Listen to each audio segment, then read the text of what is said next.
Walk Two Moons, Chapter 31, Breaking In. Gol dang, Gramps said, what a lot of birds of sadness winging ding their way around Peavy's family. Gramps said, you liked Peavy, didn't you, Salamanca? I did like Phoebe. In spite of all her wild tales and her cholesterol madness and her annoying comments, there was something about Phoebe that was like a magnet. I was drawn to her. I was pretty sure that underneath all that odd behavior was someone who was frightened, and in a strange way she was like another version of me. She acted out the way I sometimes felt. I do not think that Phoebe actually planned to break into Mrs. Cadaver's house, but as she was going to bed, she saw Mrs. Cadaver in her nurse's uniform get into her car and leave. Phoebe waited until her father was asleep, and then she phoned me. You've got to come over, she said. It's urgent. But Phoebe, it's late. It's dark. It's urgent, Sal. Phoebe was waiting in front of Mrs. Cadaver's house. There were no lights on there. Phoebe said, come on, and she started up the walk. I admit that I was reluctant. Phoebe, shh, I just want to take a quick look. She crept up onto the porch and stood by the door. She listened and then tapped twice. Phoebe, shh. She turned the doorknob. The door was unlocked. Apparently neither Mrs. Cadaver nor Mrs. Partridge are worried about lunatics. Phoebe whispered, doesn't that tell you something? I don't think Phoebe intended to go inside, but she did, and I followed. We stood in the dark hallway. In the room to the right, a shaft of light from the street lamp came in through the window. We went into the room. We both nearly leaped through the window when someone said, Sal? I started backing toward the door. It's a ghost, Phoebe said. Come here, the voice said. As my eyes adjusted to the dim light, I could see someone huddled in a chair in the far corner. When I saw the cane, I was relieved. Mrs. Partridge? Come over here, she said. Who's that with you? Is that Phoebe? Phoebe said, yes. Her voice was high and quivery. I was just sitting here reading, Mrs. Partridge said. Isn't it awfully dark in here? I said. I tripped over a table as I made my way toward her. Mrs. Partridge laughed her wicked laugh. It's always dark in here. I don't need lights, but you can turn some on if you want to. As I stumbled around looking for a lamp, Phoebe stood frozen near the doorway. There, I said. That's much better. Mrs. Partridge was sitting in a big, overstuffed chair. She was wearing a purple bathrobe and pink slippers with floppy bunny ears at the toes. On her lap was a book, her fingers resting on the page. Is it Braille? I asked. May I see? I waved at Phoebe to come into the room. I was afraid she was going to run out and leave me.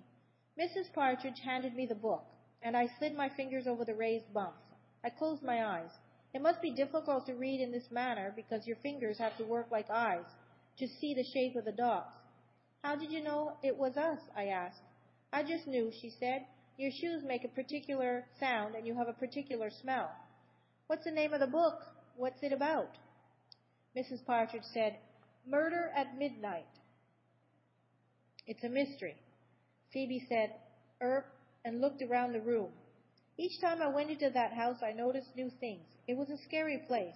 The walls were lined with shelves crammed with old, musty books. The room looked like some sort of museum, filled with strange objects. On the floor were 3 rugs with dark, swirly patterns of wild beasts in forests. 2 chairs were covered in similar ghastly designs. A sofa was draped in a bearskin. On the wall behind the couch were 2 thumpingly grim African masks. The mouths on the masks were wide open, as if in the midst of a scream. Everywhere you looked, there was something startling. A stuffed squirrel, a kite in the shape of a dragon, a wooden cow with a spear piercing its side. Goodness, Phoebe said, what a lot of unusual things. Feel free to look around, Mrs. Partridge said. Phoebe knelt to examine a spot on the floor. What's the matter? Mrs. Partridge said. Phoebe jumped up. Nothing whatsoever.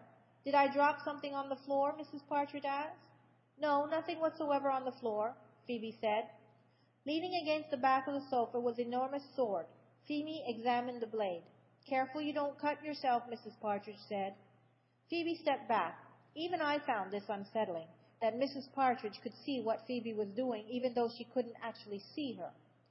Mrs. Partridge said, Isn't this a grandiful room? Grandiful, Phoebe said. Yes, most grandiful, and a little peculiable, too, I suppose. Mrs. Partridge said. Peculable? Phoebe said. Phoebe and I would have to be going. We backed toward the door. By the way, Mrs. Partridge said, as we reached the doorway, what was it you wanted? Phoebe looked at me and I looked at Phoebe. We were just passing by, I said, and we thought we would see how you were doing. That's nice, Mrs. Partridge said, patting her knees. Oh, Phoebe, I think I met your brother. Phoebe said, I don't have a brother. Oh? Mrs. Partridge tapped her head. I guess this old noggin isn't as sharp as it used to be. As we left, she said, Goodness, you girls stay up late.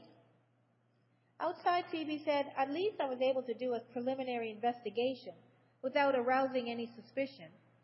I'll make a list of items which the police will want to investigate further. The sword, the suspicious spot on the floor, the several hair strands which I picked up. Phoebe, you know when you said that your mother would never leave without an explanation? Well, she might. A mother might do that. Phoebe said, My mother wouldn't. My mother loves me. But she might love you and still not have been able to explain. I was thinking about the letter my mother left me. Maybe it would be too painful for her to explain. Maybe it would seem too permanent. I don't know what in the world you are talking about. She might not come back, Phoebe. Shut up, Sal. She might not. I just think you should be prepared. She is too coming back. You don't know what you're talking about. You're being horrid. Phoebe ran into the house.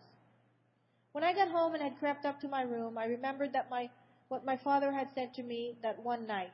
She's not coming back, he said, it straight out like that. I said, She is too, he said. No, she isn't. And we argued back and forth. It was just like Phoebe. I didn't want to believe it. On the day before, Phoebe had shown me some things in her room that reminded her of her mother. A handmade birthday card, a photograph of Phoebe and her mother, and a bar of lavender soap. When Phoebe pulled the blouse out of the closet, she said she could see her mother standing at the ironing board, smoothing the blouse with her hand. My mother once said that she thought she was the only person in the world who actually enjoys ironing, Phoebe said. The wall opposite Phoebe's bed was painted violet. She said my mother painted it last summer while I painted the trim at the bottom. And I knew exactly what Phoebe was doing and exactly why. I had done the same thing when my mother left. My father was right. My mother did haunt our house in Bybanks, and the fields, and the barn.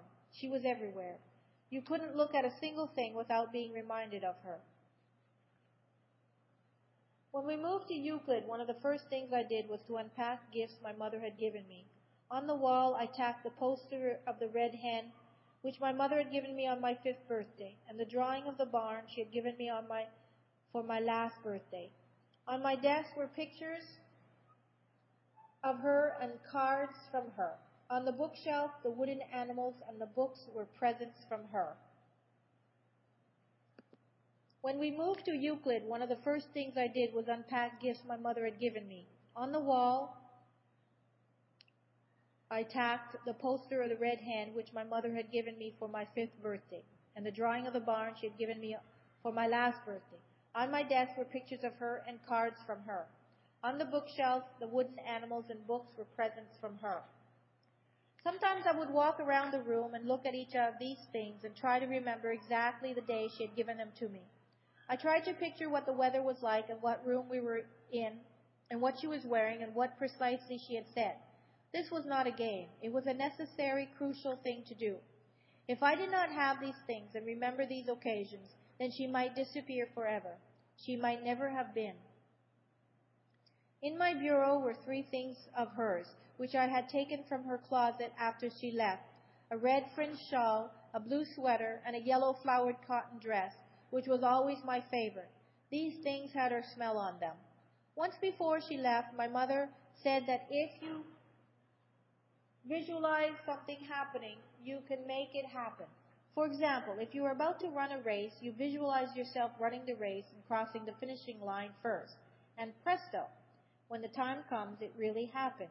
The only thing I did not understand was what if everyone visualized themselves winning the race? Still, when she left, this is what I did. I visualized her reaching for the phone. Then I visualized her dialing the phone. I visualized her phone number clicking through the wires. I visualized the phone ringing. It did not ring. I visualized her riding the bus back to Bybanks. I visualized her walking up the driveway. I visualized her opening the door. It did not happen. While I was thinking about all of this that night, after Phoebe and I crept into Mrs. Cadaver's house, I also thought about Ben.